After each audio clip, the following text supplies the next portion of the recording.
चलतु रेडी करवा मांडिया चूना चॉकलेट केक। मुझे प्रथम नहीं मांडिया चूना गोटे कप, मांडिया चूना गोटे कप, गुड़ मांडिया चूना आ गुड़र क्वांटिटी सेम रहा दरकार। कोको पाउडर ऑप्शनल, किसी बेकिंग सोडा, बेकिंग पाउडर आ टे लुण आ तेल ऐड कर खाइबा तेल सब पकई सारापर भल भाव मिसई देकरी से क्षीर पकई, गरम क्षीर नहीं ठंडा क्षीर, ठंडा माने फ्रिज रखा क्षीर नहीं, रूम टेम्परेचर अच्छी। तो से सब भल भाव मिसेदेला। ये मो झील साहाଯ୍य कर मिसेवाई।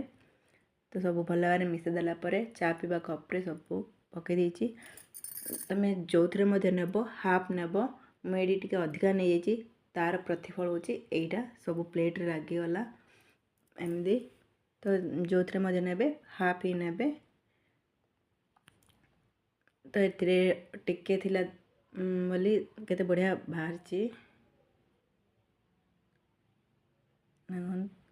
एथर अल्प थिला बोली केते सुंदर बाहर के सॉफ्ट है केक। केकटा भल भाव आसलानी किंतु टेस्ट बहुत बढ़िया थिला। तो केक ऊपर किसी चॉकलेट सिरप पकई देछि। रेडी है आमर मांडिया चूना चॉकलेट केक।